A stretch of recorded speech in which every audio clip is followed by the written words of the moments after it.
Hey guys, welcome back to my channel here. This is George, and we're gonna go over my solar generator that I just finished building. And I went ahead and used this electric box here. It's all metal. It's made by Hoffman, and the cool thing about it is it has mounting tabs. You got two latches here holding the lid down, and you got a weather strip all around. The Hoffman box here, and here's the weather stripping that goes all around. So here's some of the main components I'm using, and I got a modified sine wave inverter, which is 12 volt DC input, and it's rated for 1000 watts. If I could supply 100 amps of current on the 12 volt side.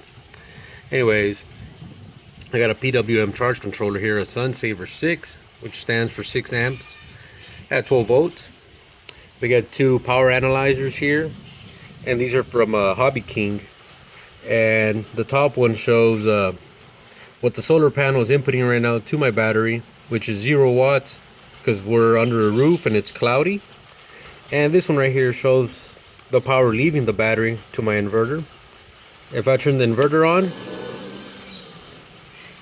you can see that at idle it's using 5 watts, which is equivalent to about 400 milliamps at 13 volts. And here on this left corner, it shows you what the peak watts are, or the amp hour ratings, the volts peak. You know, it's kind of neat. Just its tie wrap is blocking some of that. But anyways, I'm using a 100 amp hour battery here, maintenance free, which is I believe it's a 100 amp hour, 20 hour rating battery. And basically, I'm gonna go over how this works. The solar panels come in through this connector here on the side of the box, right here. That's my solar panel input, and it comes all the way in here, and it passes through the top meter here, so I can document how much power I'm collecting. And from here, you follow the wires, and it goes into the terminal here for my solar terminals. And then from there, I got two terminals on the battery side, which you follow them and they come directly to the battery side here. There's my ground, and there's my power. Now, the second cables that are attached to each post right here, they run all the way into my second power meter, and that's to monitor the power leaving the battery, like I said, or to get an idea of what consumption you're using on the devices hooked up to your inverter. And you just follow the wires and they go back to my inverter side over here. And once again, all the wiring is 12 gauge. I didn't get nothing thicker than that because I'm not going to part anything major on here. Just probably a cell phone charger or some lights, you know, just minimum small stuff. Here's a comparison of the 4 gauge wire I had before. And this red one right here I believe might be about 10 gauge. And this black cable here is 12 gauge. So this cable right here goes to my fuses. I got two 10 amp fuses on there for right now, just for testing purposes. And that's pretty much it right here. So got my inverter off. I got two outlets on there.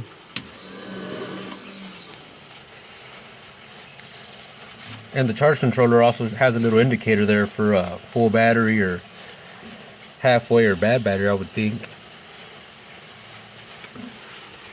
So that's pretty much it. I went ahead and printed this onto paper, and then from paper I copied over to a clear tape, I want to say. Here's an example.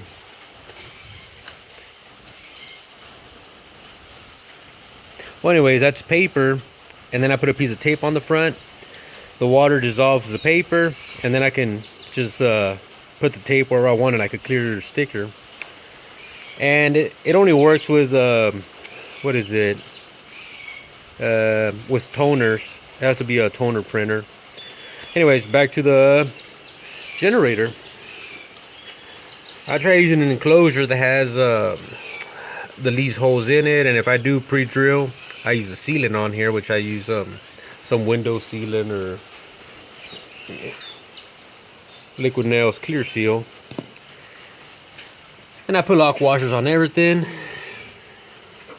And like I said, this is just for like emergency backup, whether it's like I said, to charge my phone or lighting or for a little security system. And this end right here, as you can see, they're not crimped yet because I'm gonna use a different solar panel, and I'm probably gonna get some MC4 connectors to make things easier here on the outside. Put some MC4s, now I can remove the panel if I need to. But pretty much covers everything here on the setup I did, and hopefully you can get some ideas.